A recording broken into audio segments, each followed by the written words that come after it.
ধর্মের সত্যানাশ করে রেখেছি। আল্লাহর কসম খেয়ে বলছি, মুর্শিদাবাদের এমন একটা মাদ্রাসার জালসা হলো আজকে মোটামুটি 20 থেকে 22 দিন আগে, তাতে কড়া ভাষায় তারা লিখেছিল কোনো দোকান বসতে দেওয়া হবে না। মাদ্রাসার সদর সাহেব বিকাল বেলাতে একটু হেঁটে বেড়ালেন আর বললেন, ভাই বসবেন না, ভাই বসবেন না, যারা লুকোচুরি করছেন দোকানপাট বসাবার জন্য আপনারা বসবেন না। ওরা সাবধান হয়ে ওখান থেকে চলে গেল। এবার মাগরিবের পরে ময়দানটা এত বড় ডেকোরেশন করা, যে ডেকোরেশনের পিছনে 60,000 টাকা ফি আর 20 থেকে 25,000 টাকা হলো মাইকের চার্জ। এতটি টাকা দিয়ে প্যান্ডেল সাজানো আছে। মাগরিবের পর থেকে দেখছি খ্যান খ্যান করছে মাঠ, একটা লোক নেই। এসার টাইম হয়ে গেল, একটা লোক নাই। গ্রামের লোক থেকে মাইকিং করে বলা হচ্ছে, আপনারা আসুন, আপনারা আসুন, আপনারা আসুন, আমাদের বক্তারা সব তৈয়ার আছেন ওয়াজ করার জন্য, আপনারা আসুন। রাত্রি 8:30 হয়ে যাচ্ছে, একটাও লোক নেই। শেষে গ্রামের যারা মাতব্বর, যাদের গায়ের চামড়া মোটা, তারা এসে মাওলানাকে দিল ধোলাই। নাম বলবো না আমি, যদি ঝুঠা কথা বলি তাহলে আপনাকে জায়গার নাম পার্সোনালি বলে দেব, দেখে আসবেন যে মাওলানা চাকরি ছেড়ে চলে এসেছেন না আসেন, আমি মিথ্যা বললাম নাকি। ওনাকে দিল রাতের বেলায় ধোলাই। শালা তোকে কেম পণ্ডিতি দিল যে তুই দোকান বসতে দিবি না? হ্যাঁ, আমাদের মেয়েরা ওখানে হুড়াহুড়ি করবে, আমাদের ছেলেরা হুড়াহুড়ি করবে, খুব মজা লাগবে। এটাই হলো আমাদের উৎসব, এটাই হলো ধর্ম। আমরা এইভাবেই করব। আপনি করবেন এইভাবে। 1000 বার আপনাকে বলা হয়েছে এইভাবে বেটি ছেলেকে নিয়ে বরযাত্রী যাবেন না। আপনার বেটার বিয়েতে যদি 25টা যুবতী নারী বরযাত্রী না যায়, তখন আপনি বলবেন দুনিয়ার লোকের বেলা গেল আর আমার বেটার বেলাতে মুলবিরা কানুন ঝাড়তে শুরু করলো। মানিস না এগুলো কথা, যা যেমন করে যাওয়ার আছে তেমন করে চল। আপনি রাসূলুল্লাহর হাদিসকে মানতে রাজি নন, তাহলে কোন জায়গাতে আপনি বাস করছেন, কোথায় আপনি আছেন আর কোথায় আমি আছি? 52টা জুমার খুতবা শোনানোর পর আপনাকে যদি আমি সোজা পথে টেনে আনতে না পারি, তাহলে আল্লাহ রাব্বুল আলামিনের নবীকে যে আল্লাহ তাআলা বললেন আপনি জুলুমাত থেকে, অন্ধকার থেকে টেনে নিয়ে আসবেন এদেরকে, আপনি আলোর দিকে নিয়ে আসবেন, ওদের চাইতে কি আপনারা নোংরা? ওদের থেকেও কি আপনারা নোংরা? যে লোকগুলো আরবের জাহিলিয়াতের যুগে ঈমান আনেনি, তাদের চাইতে কি আপনাদের ভেতরটা ঘেন্না? হ্যাঁ, আপনারা আমাকে ভুল ধরবেন না, আপনারা আমার কথাগুলোকে উল্টো ভাবে নেবেন না। কাইস বিন সাবেতের মতো লোক নিজের 5টা বেটিকে জীবন্ত কবরে পুঁতে দিয়েছে। আমার নানাজি কথা বলুক যে কথা সত্য না মিথ্যা, একদম সহি হাদিস। রাসূলুল্লাহর কাছে এসে ঈমান আনছে কে? 5টা লোকের মার্ডার করে দেওয়ার আসামি, তার দিলটা মুলায়ম হয়ে গেল মোমের মতো। আপনাকে সত্য কথা বলছি, রাফে বিন মালিক বিন রাফে বিন আমর, উনি ঈমান আনছেন। তো ঈমান আনার আগে উনি নিজে 12 থেকে 14টা লোকের রাস্তাকে আলগে তাদের উটকে ছিনতাই করে নিয়েছেন, মালকে কেড়ে নিয়েছেন। নেওয়ার পরে লাট সাহেব হয়ে গেছেন, ধনী হয়ে গেছেন।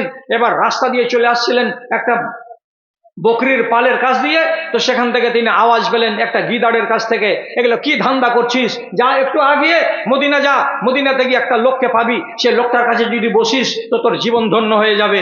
তিনি চলে এলেন, আসার পরে ইনি ঈমান কবুল করলেন। তাহলে ঈমানের আগের জিন্দগিটা কেমন ছিল আপনি আন্দাজ করে দেখুন। মারসাদ আল গানাবী, এক সাহাবী, তিনি নিজের কথা বলছেন, আমি জাহেলিয়াতের যুগে চুরি করে বেড়াতাম, ডাকাতি করে বেড়াতাম, এবং কোন রমণীর সাথে আমার মোহাব্বত ছিল, আমার ভালোবাসা ছিল। যেদিন রাসূলুল্লাহর হাতে হাত দিলাম আর দেওয়ার পরে আমি ঈমান আনলাম, বায়াত করলাম, সেদিন থেকে আমি কতটা পরেশগার হলাম যে কয় বছর পরে আমি আবার মক্কা এলাম তো আমার পুরাতন প্রেমিকার সাথে রাতের অন্ধকারে দেখা হয়ে গেল। ওই মেয়েটির নাম হলো আতাকা। ও আমাকে জড়িয়ে ধরতে আসছিল।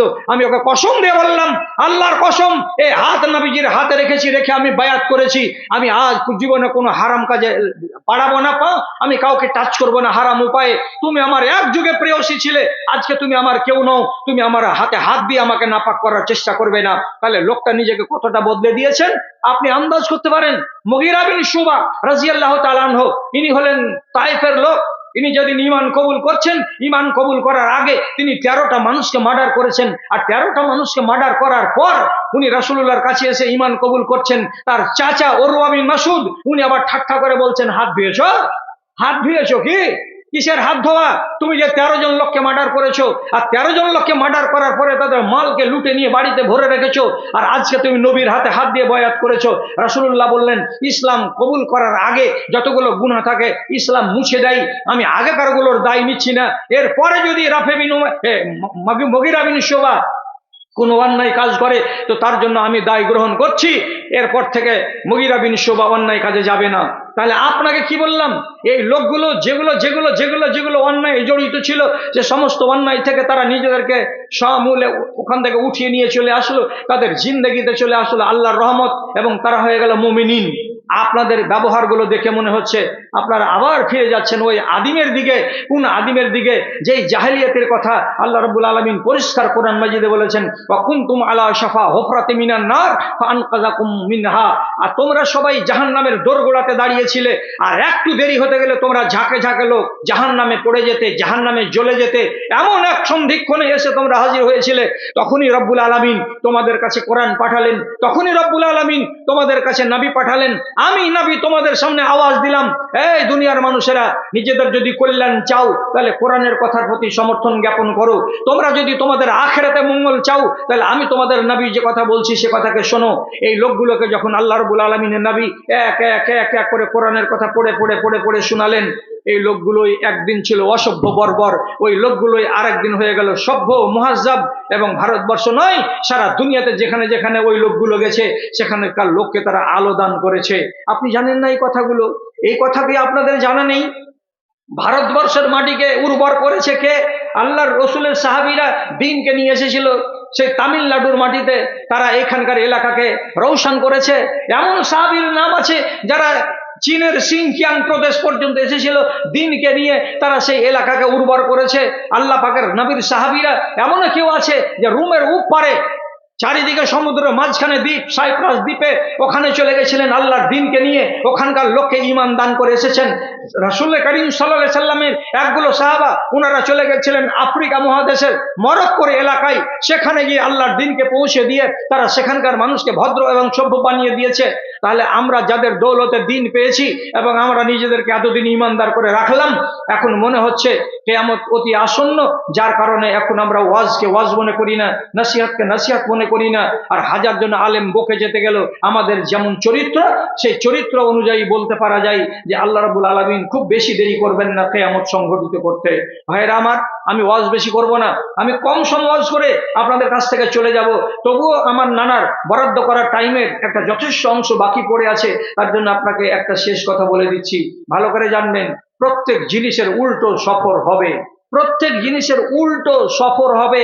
হাটে এসেছেন দিনের বেলায় সকাল 10টায়, সন্ধ্যাবেলায় ফিরে যাবেন আপনার বাড়িতে, এটা হলো আপনার উল্টা সফর। এইরকম সব জিনিসের উল্টা সফর হবে একবার। তো দুনিয়া কায়েম হয়েছে, আবার দুনিয়ার উল্টা সফর হবে, দুনিয়াকে ধ্বংস করে দেওয়া হবে। আল্লাহ রাব্বুল আলামিন একে গাছ গাছড়া দিয়ে সাজিয়েছেন, ফুল দিয়ে সাজিয়েছেন, ঝর্ণা দিয়ে সাজিয়েছেন, নদী নহর দিয়ে সাজিয়েছেন, পর্বতমালা দিয়ে সাজিয়েছেন। আল্লাহ তাআলা পরিষ্কার বলে দিয়েছেন, ওয়া ইন্না লা জাইলুনা মা আলাইহা সাইদান জুরুজা। এই দুনিয়ার উল্টো সফর শুরু হবে। কি উল্টো সফর শুরু হবে? এখানে একটাও গাছ গাছড়া থাকবে না, একটাও নদী নালা থাকবে না, ফুলের বাগান থাকবে না। এই পর্বতের উল্টো সফর শুরু হবে। কেমন করে শুরু হবে? ওয়া তাকুনুল জিবালু কাল আহিনিল মানফুস। এই পাহাড়গুলোকে ধুনে দেওয়া তুলার মতো করে উড়িয়ে দেওয়া হবে চারিদিকে, পাহাড় উঁচু হয়ে মাথা দাঁড়িয়ে থাকবে না। আল্লাহ রাব্বুল আলামিন আসমান সম্পর্কে বলেছেন, ওয়া ইযা সামাউ শাক্কাত। যেই দিন আসমানকে তুলা তুলা করে দেওয়া হবে, টুকরা টুকরা করে দেওয়া হবে। তারপরে আল্লাহ রাব্বুল আলামিন বলছেন, ইয়াউমা নাতবি সামা কাতাইয়ি সিজিল্লে। যেমন হাতের খাতাগুলোকে চাংড়া পিলে ছিঁড়ে দেওয়ার পরে এমনি করে কচলে মুড়ে কাগজের ভিতরে এরকম টুকরা বানিয়ে দেয়, তেমনি রব্বুল আলামিন একটা দিন এই আসমানটাকে কাগজের টুকরোর মতো করে লাড়ু বানিয়ে দিয়ে ফেলে দেবেন। আসমান গোটা হয়ে থাকবে না। আসমান একদিন ছিল না, আবার আসমান আছে, আবার একদিন আসমান থাকবে না, তার উল্টো সফর শুরু হয়ে যাবে। তারপরে আপনাকে আমি বলছি, যেই সমুদ্র আল্লাহ রাব্বুল আলামিন তৈরি করেছেন, আল্লাহ তাআলা তৈরি ছিল না, আবার তৈরি করেছেন, আবার সমুদ্রের উল্টো সফর শুরু হবে। কি সফর উল্টা শুরু হবে? সমুদ্রকে সমুদ্র করে রাখা হবে না। কোরআনে রব্বুল আলামিন বলছেন, ওয়াইদাল বিহারু সুজ্জিরাত। যেদিন সমুদ্রে আগুন লাগিয়ে দেওয়া হবে, সমস্ত পানি শুকিয়ে যাবে, একটা সমুদ্রে পানি থাকবে না। তারপরে বছরের পর বছর ধরে আল্লাহ রাব্বুল আলামিন এই দুনিয়ার মাটিতে হাওয়া চালাবেন, সাইক্লোন চালাবেন, হাওয়া চালিয়ে সাইক্লোন চালিয়ে উঁচু আর নিচুকে সমস্তকে সমতল করে দেবেন। আর দুনিয়াটা আর একটা নতুন দুনিয়া হবে। আল্লাহ কোরআন বলছে, ইয়াউমা তুবাদদালুল আরযু গায়রাল আরজ। এই জমিনকে রাখা হবে না, নতুন জমিনকে তৈরি করা হবে। তাহলে জমিনেরও উল্টো সফর শুরু হবে। এইবার আপনারও উল্টো সফর শুরু হবে কিসের? আপনি যে ঈমানকে বুকে নিয়ে আছেন বলে আপনাকে মুসলমান বলা যায়, আপনি যে ঈমানকে ধারণ করে আছেন বলে আপনাকে মুমিন বলা যায়, আপনার সেই ঈমানের উল্টো সফর শুরু হবে। ঈমান কোথা থেকে এসেছিল আপনি কি জানেন না? ঈমান এসেছিল মদিনা থেকে। ঈমান মদিনা থেকে বের হলো, যখন পূর্ব দিকে রাস্তা নিল তখন চলে আসলো আফগানিস্তান, ইরানের মাটি, পাকিস্তান, ভারত, বাংলাদেশ, তারপরে ইন্দোনেশিয়া, মালয়েশিয়া, ফিলিপাইন, তারপরে চলে গেল অস্ট্রেলিয়া মহাদেশ, সেখানেও মসজিদ আছে। উত্তর দিকে আছে জাপান, সেখানেও মসজিদ আছে। একবারে উত্তর আমেরিকা, সেখানেও আছে মসজিদ। দক্ষিণ দিকে কেপ টাউন, আফ্রিকা মহাদেশে, সেখানেও আছে মসজিদ। দক্ষিণ আমেরিকার দেশ স্কটল্যান্ড, সেখানেও আছে মসজিদ। পৃথিবীর 228টি দেশের ভেতরে একটা ভ্যাটিকান সিটি, এই জায়গাতে শুধু মসজিদ নাই, বাকি 227টা দেশে মসজিদ আছে এবং আজান হয়, এবং প্রত্যেকটা দেশে মুমিন আছে, ঈমানদার আছে। ঈমানের যাত্রা অতি লম্বা। চারিদিক মদিনা থেকে ঈমান বেরিয়ে পৌঁছে গেছে আল্লাহর দুনিয়ার এই প্রান্তে আর ওই প্রান্তে, কোনো একটা প্রান্ত বাকি নাই। আল্লাহর কসম খেয়ে বলছি, সর্বপ্রথম আজান হয় ইন্দোনেশিয়ার মাটিতে, জোহরের আজান। যেমনি জোহরের আজান ইন্দোনেশিয়ার মাটিতে হলো, 2 ঘন্টা 2.5 ঘন্টা পরে বাংলাদেশের মাটিতে ওই আজান শুরু হবে। তার 8 ঘন্টা পরে ভারতবর্ষের মাটিতে ওই জোহরের আজান শুরু হবে। তার 8 ঘন্টা পরে পাকিস্তানের মাটিতে ওই জোহরের আজান শুরু হবে। তার 8 ঘন্টা পরে দুবাইয়ের মাটিতে এই আজান শুরু হবে। তার 8 ঘন্টা পরে ওই আজানটা সৌদি আরবের মাটিতে, ভারতবর্ষের টাইম থেকে 2.5 ঘন্টা পরে ওই জোহরের আজান চলবে। এই করে যখন জোহর চলছে, তার পিঠপিঠানি যখনই জোহরের আজান ভারতবর্ষে শুরু হবে, তখনই ইন্দোনেশিয়ার মাটিতে আবার আসরের আজান চালু। তাহলে ওখানে আসর আবার পালাক্রমে চলে আসছে, ইন্ডিয়া হয়ে, পাকিস্তান হয়ে, সৌদি আরব হয়ে, আমেরিকা হয়ে ঘুরতে আছে। সারা দিন সারা রাত আল্লাহর এই দুনিয়াতে আসর, জোহর, মাগরিব, ইশা, ফজর আজান হতে আছে, জামাত কায়েম হতে আছে, নামাজ পড়তে আছে মুসলমানেরা। আবার এই মুসলমানদের দেশ থেকে যেই ঈমান নিয়ে আজকে এত গরম, সেই ঈমানের সত্যানাশ হয়ে যাবে, মানুষ হয়ে যাবে ঈমান থেকে আরি, ঈমান থেকে ন্যাংটা। রাসূল করিম সাল্লাল্লাহু আলাইহি ওয়াসাল্লাম বলছেন, ইন্নাল ঈমানা লা ইয়ারজু মিনাল মদিনাতে কামা তারজুল হাইয়াতু ইলা জুহরিহা। ঈমান ভারত থেকে উল্টা সফর শুরু করে দেবে। ইন্দোনেশিয়াতে ঈমান থাকবে না, মালয়েশিয়াতে, এই কে গোলমাল করছে কেন? এই মানো তো গাড়ি একটা চড়, এখানে কথা বলছে, তুমি আমার পাশে কথা বলছে কেন? উল্টে দেবো একবার, যদি আমাকে নিচে নামতে হয়তো। বেটা 1 মিনিট কথা হয়তো 1 মিনিট কথা হয়, 10 মিনিট থেকে তোমার আওয়াজ আসছে আমার কানে। চিনিস 65 বছর বয়স হয়ে গেছে, আগুন হয়ে যাবে যদি আমাকে রাগাও তো। মালয়েশিয়াতে ঈমান থাকবে না, উল্টো কোথায় যাব? কোথায় যাব? নানার দিকে তাকান, শেখুল হাদিস কামা তারজুল হাইয়াতু ইলা জুহরিহা। একটা সাপ মাগরিবের টাইমে বের হয় আহার করার জন্য, এখান থেকে বের হলো, এখান দিয়ে দেওয়ালের ওই দিক দিয়ে, ওই দিক দিয়ে, ওই দিক দিয়ে, ওই দিক দিয়ে সারাটা এলাকাকে খুঁজে খুঁজে খুঁজে খুঁজে যা মিলল। যখন দেখে পূর্ব দিকে সূর্য উঠতে যাচ্ছে, দিন হয়ে যাবে, আমাকে দেখতে পেলে গৃহস্থের বেটা ঠাঠাবে, অতএব ডরে খালে যেমন ঢুকে যাই। সারা রাত চক্কর কাটার পরে আবার ফিরলো কোথায়? তো খালের ভেতরে, যে খাল থেকে বেরিয়েছিল। নবী করিম সাল্লাল্লাহু আলাইহি সাল্লাম বলছেন, ঈমান বেরিয়েছিল কোথা থেকে? তো সৌদি আরবের মদিনার ভূমি থেকে। ঈমান যাত্রা শেষ করে দিবে, দেওয়ার পরে কি বলবে? উল্টো সফর শুরু হবে আমার। উল্টো সফর মানে কি? এসেছিলাম এক এক এক এক করে এত দূর পর্যন্ত, আবার এখান থেকে ব্যাক চলে যাব কোথায়? তো মদিনার মাটিতে। এবং মদিনার মাটিতে ঈমান গিয়ে সংকুচিত হয়ে যাবে এক জায়গায়, আর এই দেশগুলো বিরান করে থাকবে, একটা ঈমানদার থাকবে না। এবং আল্লাহর কসম খেয়ে বলছি, এমন একটা সময় আসবে, সেই সময় একটা লোক যদি হঠাৎ করে বলে বসে লা ইলাহা ইল্লাল্লাহ, তো 10 জন লোক তার পাশে বলবে, আমার দাদুকে এই কথা বলতে শুনেছি। কি বুঝলেন? ছোট ছোট ছেলেপিলেরা কি বলছে? আমার দাদুকে এই কথাটা বলতে শুনেছি। তার মানে কি? আমার দাদুর কবরে যাওয়া 10 বছর হয়ে গেল, এখন আমরা ওর লা ইলাহা ইল্লাল্লাহ বুঝি না। একটা লোকের মুখ থেকে যদি কখনো এরকম কথা বেরিয়ে যায়, সুবহানাল্লাহ, তো তাহলে ওই যুগের প্রজন্মগুলো তারা তখন কি বলবে? আমার বাপের মরা 24 বছর হয়ে গেল, আমার বাপ মাঝে মাঝে কিন্তু সুবহানাল্লাহ বলতো, আমরা শুনেছি। তোমরা বলো না? বলছে না আমরা বলি না। লা ইলাহা ইল্লাল্লাহ তোমরা বলো না? বলছে না আমরা বলি না। তাহলে শেষ পর্যন্ত কি দাঁড়াবে? শেষ পর্যন্ত ওটা দাঁড়াবেটা কি? ঈমানের হালাতটা কি দাঁড়াবে? রাসূল করিম সাল্লাল্লাহু আলাইহি সাল্লাম বলছেন, ইনস্পেকশন হবে সারা দুনিয়ার। কি করে ইনস্পেকশন হবে? দেখো তো দুনিয়াতে ঈমান আছে কিনা। তো আল্লাহর ফারিস্তা এসে দেখবেন, তো দেখা যাবে যে আল্লাহ বাকি আছে, আর বাদ বাকি কিছুই বাকি নেই। লা ইলাহা বাকি নেই, তাসবিহ বাকি নেই, জিকির বাকি নেই, নামাজ বাকি নেই, রোজা বাকি নেই, হজ বাকি নেই, পর্দা বাকি নেই, সত্য কথা বলা বাকি নেই, কিছুই বাকি নেই, কিছুই বাকি নেই দিনের। শুধু বাকি আছে কি আল্লাহ। কঠিন রোদ লাগছে তো একবার করে বলবে ওরে আল্লাহ কত রোদ রে, বেশি ঠান্ডা লাগবে তো বলে উঠবে কত ঠান্ডা ওরে আল্লাহ। তো শুধু আল্লাহটা বাকি আছে। আল্লাহ রাব্বুল আলামিন বলবেন আর 20 বছর অপেক্ষা করো, এ আল্লাহটা হারিয়ে যাবে, সেই দিন কিয়ামত কায়েম হয়ে যাবে। আপনি কি মনে করছেন দুনিয়ার উল্টো সফর শুরু হলো, আখেরাতের উল্টো সফর শুরু হলো, আপনার উল্টো সফর শুরু হলো, আর পাহাড়ের শুরু হলো, আসমানের শুরু হলো, আমার ইমানের উল্টো সফর শুরু হলো। ইমানের উল্টো সফরকে আপনি আটকাতে পারবেন না, আটকাবে না। যতই আমাদের মতো মৌলবীগুলো ওয়াজ করুক, আর যত দামি দামি মৌলবী আপনি বাহির থেকে নিয়ে আসুন, আমাদের চামড়া হয়ে গেছে গন্ডারের চামড়ার মতো, শুধু শুনবো শুনবো শুনবো। আর শোনার পরে আমি যে বাড়ি গিয়ে নিজেকে শুধরাবো এমন মানুষ নেই, নেই দুনিয়াতে।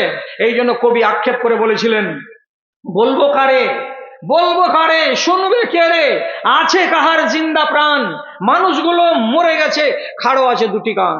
কান মরেনি, কানটা জিন্দা হয়ে আছে, আর বাদ বাকি সারা দেহটা মরে ভূত হয়ে আছে। কাকে বলবো, কে বল শুনবে, কার জন্য বলতে যাব এই কথা।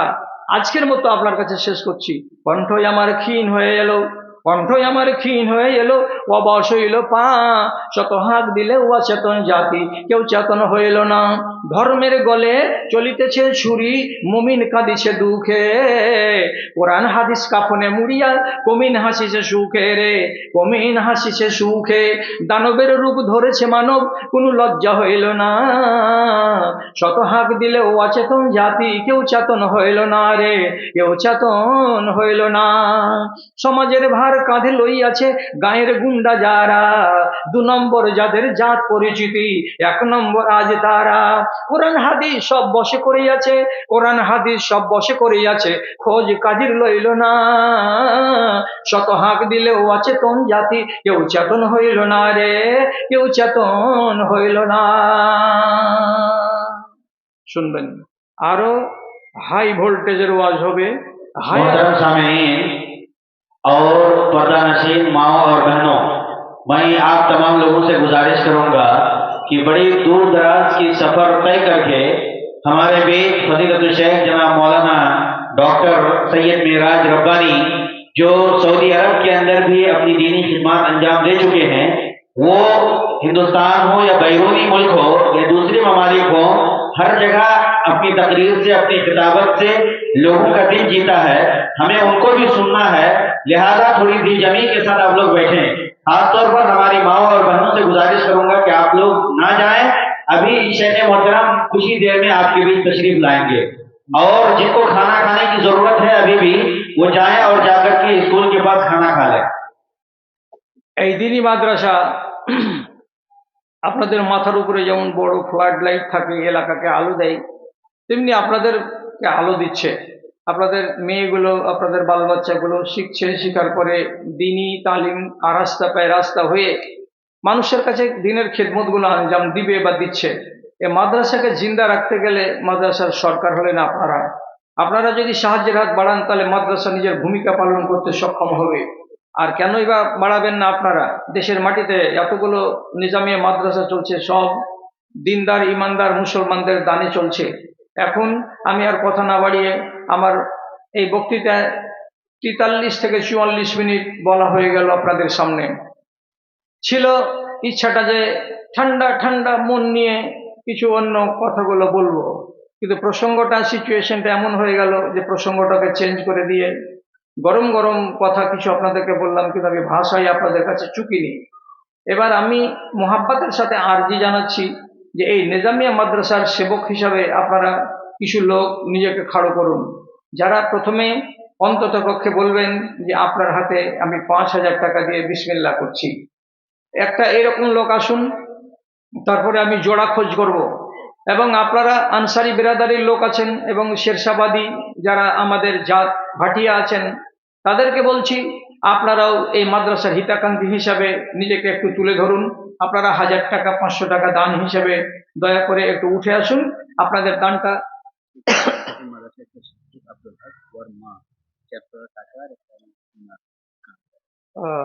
আব্দুল হক, আচ্ছা আচ্ছা আচ্ছা, আলহামদুলিল্লাহ। তো বিসমিল্লাতে এই মাদ্রাসা শিক্ষক মাওলানা আব্দুল হক সাহেবের মা প্রথমে 400টা টাকা দিয়েছেন আর একটা সোনার ছোট্ট একটা গয়না দিয়েছেন। এটাও কম দামের জিনিস নয়, এটা সম্ভবত নাকছাবি হবে বা কানেরই একটা হবে কিছু। তো আমার মা একটা সুন্নাতি দান দিয়ে পাঠিয়েছেন, সোনা, রাসূলুল্লাহর যুগে সোনা আর চাঁদির দান করতেন মহিলারা। তো আমার মায়ের জন্য দোয়া থাকবে, আল্লাহুম্মা সাল্লি আলাইহা, আল্লাহুম্মা বারিক আলাইহা, আল্লাহুম্মা আইয়িদহা বিল ইলমি ওয়াল হিলমি ওয়া যায়্যিনহা বিল ঈমানি ওয়াত তাকওয়া ওয়া লা তুওয়ারিসহা বিল ফিতানি ইয়া রাব্বাল আলামিন, আমিন বিরহমাতিকা ইয়া আরহামার রাহিমিন। তা আপনারা কিছু লোক আল্লাহর ওয়াস্তে 1000 টাকা করে টাকা নিয়ে আসুন, আর আমি একটা চেয়েছি 5000 টাকা। আপনার বাড়ি কোথায়? ভাটোল আনসারি পাড়া। কত আছে দাদা? 5000। আলহামদুলিল্লাহ আমার দাদা, আল্লাহ আপনাকে হায়াতে তাইয়্যিবা দান করুন। আমার ভাইজি যুবক মানুষ, আমার কথায় সাড়া দিয়ে উনি প্রথমেই 5000 টাকা দান দিয়েছেন। আল্লাহুম্মা সাল্লি আলাইহি, আল্লাহুম্মা বারিক আলাইহি, আল্লাহুম্মা আগফির লাহু ওয়ারহামহু, আল্লাহুম্মা আকসির মালাহু ওয়া ওয়ালাদাহু ওয়া বারিক লাহু ফীমা আতাইতাহু ওয়া জিদ ফি উমরিহি, আমিন বিরহমাতিকা ইয়া আরহামার রাহিমিন। কতটি আছে ভাইজান? 2000। এখানে বাড়ি? কাছেনা বাড়ি। আচ্ছা আচ্ছা। আর নিজের জন্য 2000। আলহামদুলিল্লাহ। এখানে পাশে আছে কাছেনাবাড়ি গ্রাম, এই গ্রামের আমার ভাই 2000 টাকা দিয়েছেন নিজের নামে আর 2000 টাকা দিয়েছেন পরিবারের নামে দান। আল্লাহুম্মা সাল্লি আলাইহি, আল্লাহুম্মা বারিক আলাইহি। পরবর্তীকার যে আশা আমার ভাইজান দান করেছেন, আল্লাহ তুমি তার আশাকে পূরণ করো। 1000 টাকার খাতায় দেখেছিলাম কিছু লোককে, একটা নওজোয়ান ছেলে 1000 টাকা, মাশাআল্লাহ আলহামদুলিল্লাহ। আর একজন আমার ভাই 500 টাকা করলেন দান। এ দান মঞ্জুর করো পাক সুবহান, আল্লাহ দয়াময় মেহের করিবে। দানকারীর দানকে তুমি কবুল করবে, তাদেরকেও যদি থেকে থাকে কবরেতে তরাইয়া নেবে তুমি নিজের রহমতে, আমিন আমিন। আর একটা লোক আসেন, যেই লোকটা আমার এই জোয়ান ভাইটার সাথে জোড়া হবেন, যে লোকটা জোড়া হবেন, রাসূলুল্লাহ বাইরে যেতে গেলে সব সময় জোড়া নিয়ে যেতেন, কমপক্ষে জোড়া, একদিকে আবু বকর আর আরেকদিকে হযরত উমর। আপনি আরেকটা লোক আল্লাহর ওয়াস্তে তৈয়ার হন যে এইরকম দাদির নামে, আলহামদুলিল্লাহ একজন ছোট ছেলে দাদির নামে দিয়েছে 350 টাকা দান। এ দান মঞ্জুর করো পাক সুবহান, ওহি আল্লাহ দয়াময় মেহের করিবে, দানকারী দানকে কবুল করবে, আমিন আমিন বিরহমাতিকা ইয়া আরহামার রাহিমিন। তোমার আদেশে দিন চলে যায়, বসে সময় কাটাইয়েন না, সময় নষ্ট করিয়েন না। নিয়ত যদি করে এসে থাকেন যে মাদ্রাসার জালসায় যাচ্ছি, যা পারবো নিজের সাধ্য অনুযায়ী তা দিব, যদি এই নিয়তটা থেকে থাকে তাহলে তাড়াতাড়ি করে নিয়ে আসুন। আলহামদুলিল্লাহ আমার ভাইজান দিয়েছেন 1200 টাকা দান। এ দান মঞ্জুর করো পাক সুবহান, ওহি আল্লাহ দয়াময় মেহের করিবে, দানকারী দানকে কবুল করিবে, আমিন আমিন বিরহমাতিকা ইয়া আরহামার রাহিমিন। আর বাকি লোক যদি এইরকম আপনার কসম খাওয়া থাকে যে জালসা শুনতে এসেছি, দূরের আলেমকে ডাকা হয়েছে তার বয়ান শুনে চলে যাব, তাহলে আপনি মাদ্রাসার হিতে একজন শুভাকাঙ্ক্ষী নন। আপনার মতো মুসলমানের কাছ থেকে বাৎসরিক জালসাই যদি কম পক্ষে আপনার হাতের